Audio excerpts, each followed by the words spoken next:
there was there is word. Ang salita ay kasama ng Diyos at ang salita ay Diyos. So, ano yung mababasa natin? Yung salita ay Diyos.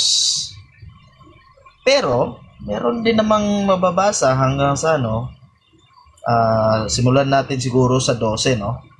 Subalit, ang lahat ng tumanggap at sumampalataya sa kanya, saglit, parang hindi ata dito. Asan ba yung,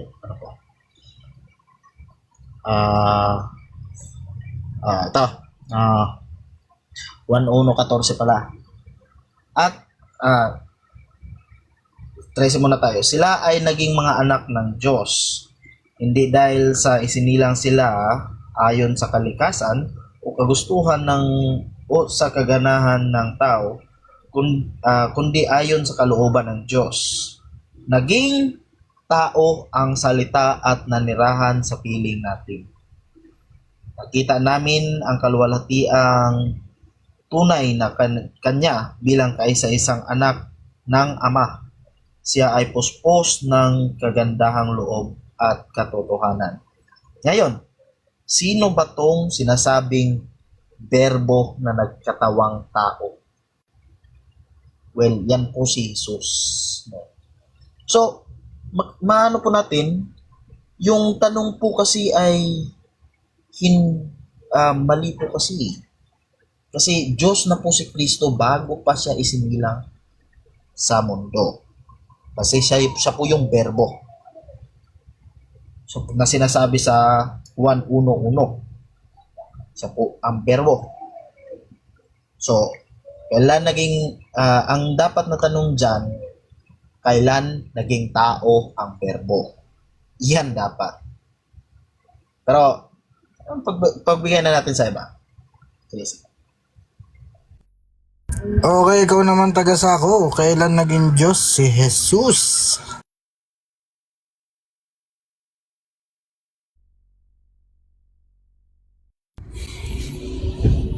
Sa mga talatang ginagamit niya, wala namang binabanggit doon na Diyos si Jesus eh. Unang-una kung tatanggapin natin, lahat ba ng sinalita ng Diyos? Diyos? Ang tao, sinalita rin ng Diyos eh. O di Diyos din yun. Ito ang sagot. Ang tanong, kailan naging Diyos si Jesus? Noong 325 AD. Ginawa yan ng mga kaparian, ng mga konsilyo ng Nicea. Yan yung mga early church father na ginawang alituntunin na si Jesus ay Diyos. Tapos hindi sila nasapatan doon. Nasundan yan doon sa Constantinople. Doon naman, itinalaga nila na ang Espiritu Santo ay Diyos din. Kaya nabuo yung tinatawag na Trinity. Sa makatwid, imbento ng tao yung aral na yan. Ang tunay na Diyos na dapat makilala ng tao, walang iba kundi yung Diyos na ipinakilala ni Kristo. At yung Diyos na sinamba ni Kristo.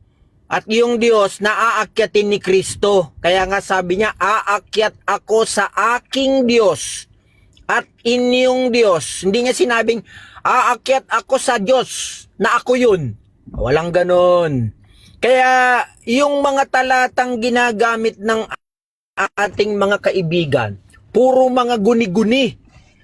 Katulad nung nang simula ang berbo, wala namang binabanggit doon sa talata na si Kristo ay Diyos eh.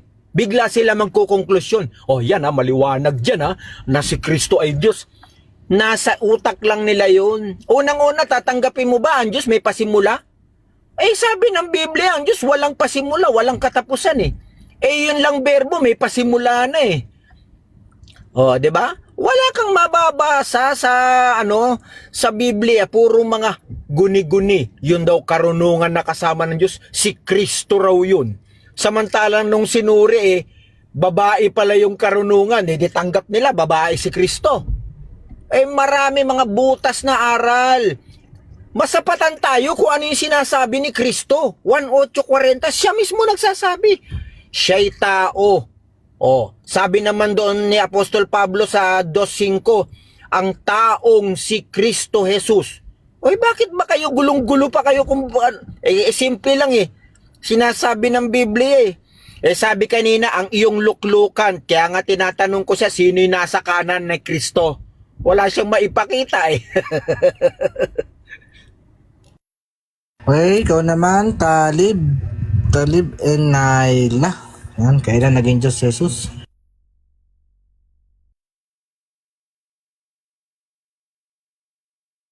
Ayan, magandang umaga sa lahat, no? Lalong-lalo na kay Sister Marie dyan sa baba. So, ang katanungan ay kailan naging Diyos ang Heso Kristo?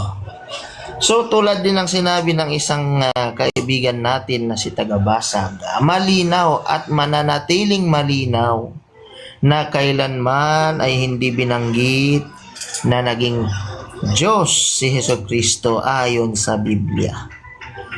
Ganon pa man, ang lahat ng mga iyan ay guni-guni lamang ng mga ating kaibigan.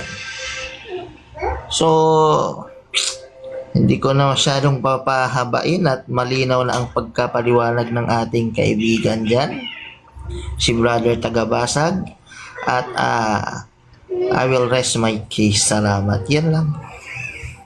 Okay, salamat din. Di pa tayo kayo sabay-sabay. Ayan, sabay-sabay tayo.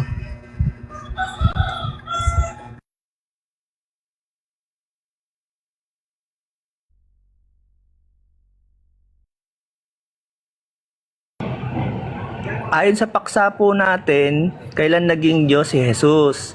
Ngayon po'y sinasabi ko yung sa 1:8 ng Hebreo na yung sinabing yung sa luklukan ng kanan ng Diyos na Ama, yung anak.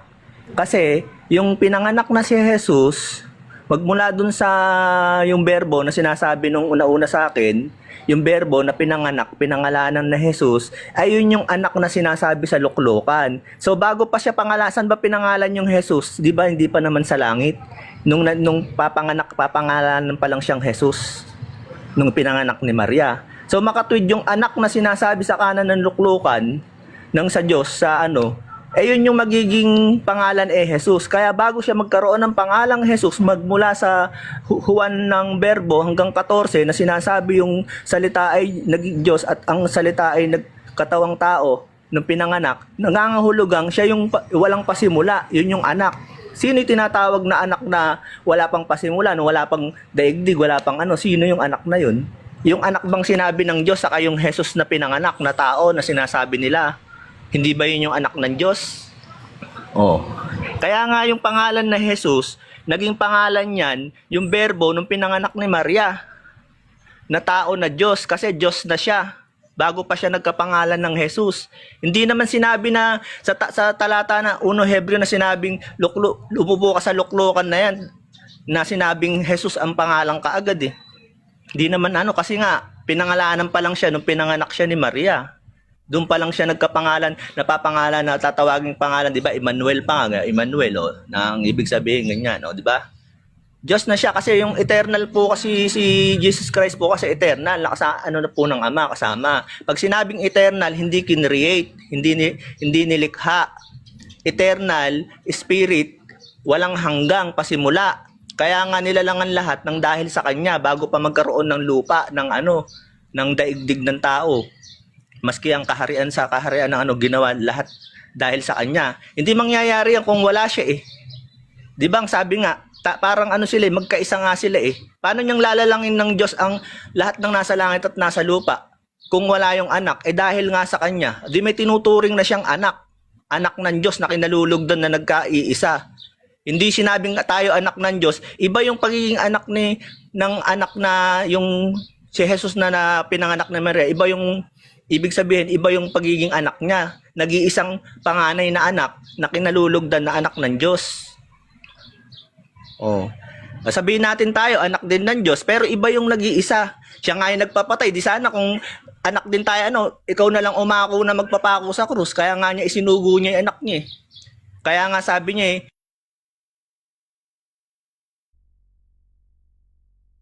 Yan, time na. 3 minuto naman kay Kemet.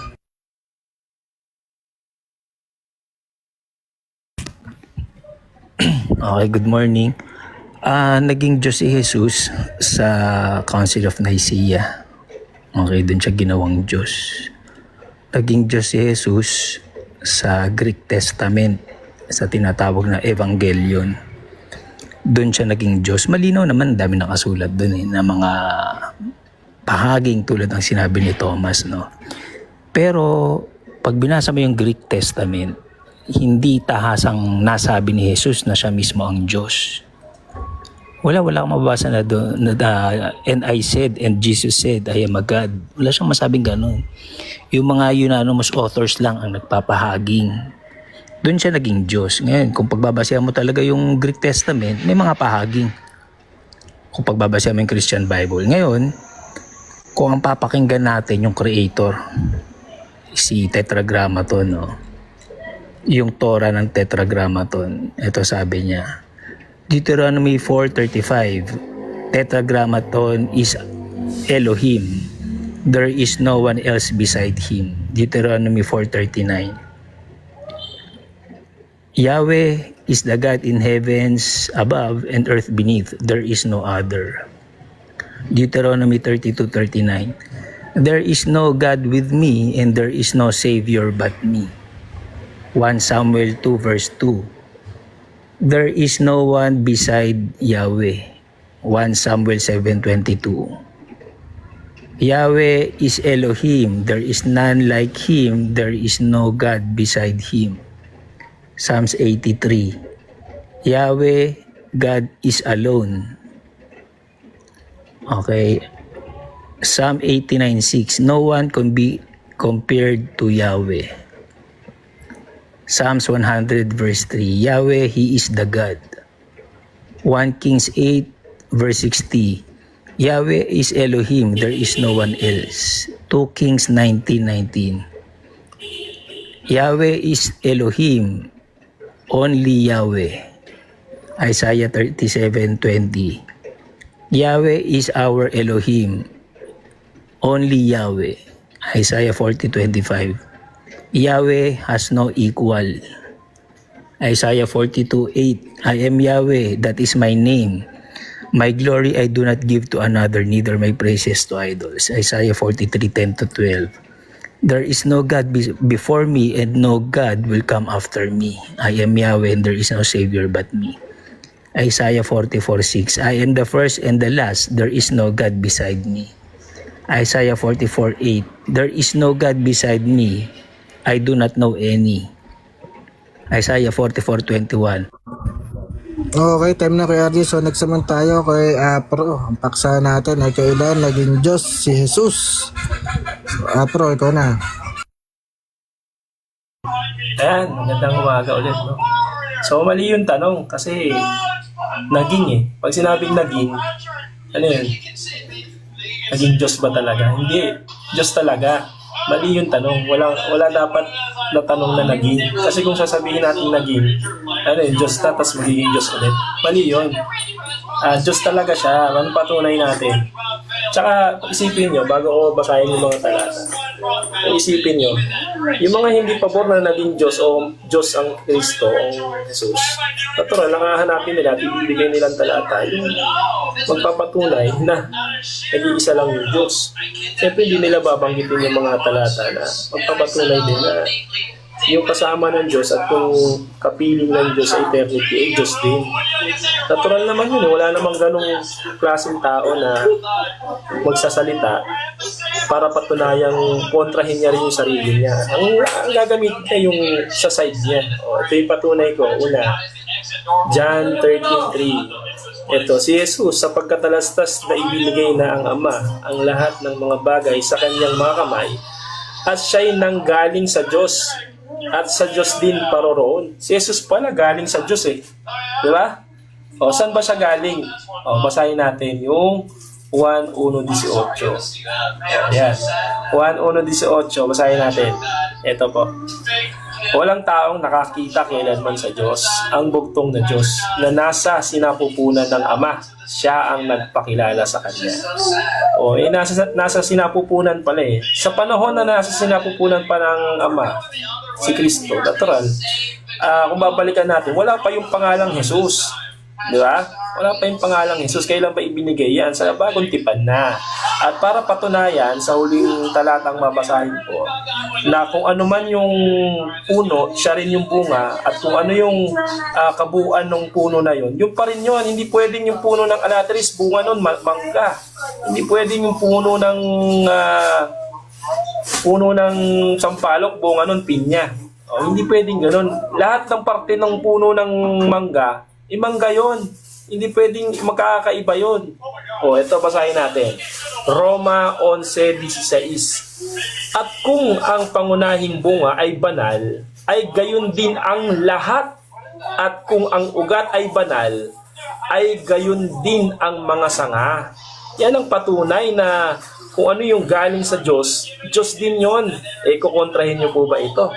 Parang lumalabas, pag kinontra niyo to, yung puno ng alatris, ang bunga sa inyo ay talong. Wag naman po sanang gumamit naman po tayo ng lohika at analogy. Yan lang po, maraming salamat. Yun, salamat Sir Apro. So, huli nating speaker ay si Dayuhan. At pagkatapos ito, maganda magtanungan tayo. Sige, Dayuhan, ikaw na, kailan naging Diyos si Jesus? Pasok, Diyos na Dayuhan. Okay, ang sabi nitong huling speaker, kung ano ang galing sa Diyos, ganun din. Kaya ang mga tao, mga Diyos yan. Okay, tandaan nyo napakinggan nyo yung huling speaker.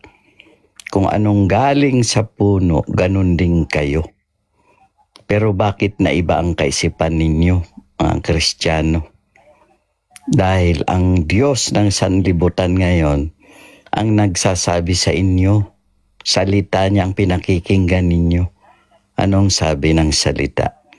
Sabi nga nung si RJ, lahat na sinabi sa Old Testament, Deuteronomy, Megaton, Tetra, yan ay galing yan sa salita. Ang salita naging tao para ang tao maging Diyos. Namatay siya para ibalik kayo sa dating pagka-Diyos dahil nilikha kayo sa kanyang larawan at wangis. Ngayon, bakit ninyo pinaniniwalaan na kayo'y mga hayop? Ang anak ng Diyos ay mga Diyos. Nakasulat sa Biblia pero hindi nyo pinaniniwalaan. Kayo'y mga Diyos. Kasi kung hindi kayo magiging katulad ni Kristo, kayo ay matatalo ng Diyos ng sanlibutan. Binibigay ng ROJ magandang balita. Hindi kayo nagkakasala sapagkat ang Diyos ninyo ang nagahari sa inyo. Ang kontra sa aral na ito ay hindi tao na mula sa Diyos, kundi tao na mula sa hayop. Yan ang consequence ng hindi kayo naniniwala na ang mula sa Diyos ay Diyos. Kayo ay may espiritu ng Diyos at ang espiritu na ito ay pag-ibig ng Diyos. Kung mayroon kayong pag-ibig, maunawaan nyo na ang salita ay pag-ibig. Ang pag-ibig ay binhi na lalago, tutubo at mamumunga sa inyo. Kung wala kayong bunga, walang binhi, walang salita. Si Kristo ay salita. Siya ay Diyos. Sapagkat siya ay nagmula sa Ama. Naroon na siya bago pa si Abraham. Naroon na siya. Yung lahat na talatang binanggit kanina, bago yung huling speaker, ay tumutukoy kay Hesukristo. Siya ang salitang nagkatawang tao para ang tao gawin niyang salita. Ang salita ko ay salita ng Diyos. Okay, salamat sa Dakay Dayuhan na isang Diyos. So, eto naman tayo kay Kuya Depender mula sa NCGI. Kailan naging Diyos si Jesus? Kuya Depender, paliwanag mo yan. Ayun ang tanong kung kailan naging Diyos si Jesus. So, ibig sabihin, bago siya naging Diyos, ano siya? Tao siya, no? Pero bago tayo pumunta doon, yung sinabi ni Dayuhan na kayo'y mga Diyos, nakasulat sa Biblia naman yun. Yung dinatnan ng salita, kayo'y mga Diyos. Pero si Dayuhan kasi, hindi naman to Diyos Diyos-Diyusan to Nagpapanggap lang siya na Diyos. So, yun lang ang masasabi natin kay Dayuhan. So, kumbaga, kanino ba anak si Dayuhan? Anak yan ng hindi tunay na Diyos. Kasi nga, Diyos-Diyusan siya. So, doon naman tayo sa kay Jesus, kung kailan siya naging Diyos. Syempre, nung tumahan na yung buong kapuspusan ng pagka-Diyos. Kasi sabi sa Colossus 2:9, sa Kanya. Sino yung sa Kanya? Yung Jesus. Sa Kanya, nananahan ang buong kapuspusan ng pagka-Diyos sa kahayagan ayon sa laman. Kaya yung alin ba ang Diyos? Yung berbo. Kasi sa pasimula, siya ang berbo. Ang berbo suma sa Diyos at ang berbo ay Diyos. At nagkatawang tao ang berbo. So, alin ba ang nagkatawang tao? Yung berbo. Ngayon, alin ang Diyos? Yung berbo. Ano yung katawan? Tao yun. Kaya sa Jesus, tao talaga siya. Ginawa lang siyang vessel ni Kristo, tinahanan niya yung Jesus. At yung panahon ng pagtahan ni Kristo doon sa Jesus, nasa 30 years old na yon. Bakit natin nasabi 30 years old? Kasi yung katawan is prepared na yon. Prepared body na yung katawan. Kaya pagpasok niya sa sanglibutan, hain at tandog ay hindi mo ibig, ngunit isang katawan ang sa akin ay inihanda mo. So handa na yung katawan nang pumasok ang berbo sa sanglibutan, Ngayon, nang pumasok siya, yung timeline noon is nasa 30 years old yung katawan. Kaya base sa hula sa 61 verse 1 at saka sa pasimula ng pangangaral ni Jesus, sabi sa 3:23 ng Lucas, si Jesus nang mag-umpisang mangaral ay may 30 taong gulang. Kaya yung Jesus, naging Diyos yon nang tumahan na yung anak ng Diyos sa katawan. At nangaral ng 30 years old. Yun ang umpisa ng pangangaral ni Jesus. Doon na siya naging Diyos. Amen? Mali talaga. Basta si Defender magsalita, hindi dali sa yung araw. Wala. Actually, yung tema kabuhay-buhay kasi pa si is pang Defender MCG magsasalita. kasi yan. Ito, tanungan tayo, Defender. Ikaw ba ay Diyos? Sagot. Tanungan portion na ito. Tanong. Sa tanong mo, ako ba ay Diyos? Base sa nakasulat, kapag dinatdang ka ng salita ng Diyos, Diyos ka. Pero pag sinungaling ka, Okay na, hindi okay ka na. Diyos. Next question. Gaya Next ni question. Dayuhan, Next question. Sinungaling. Ikaw ba ay Hindi yan sinungaling? Diyos.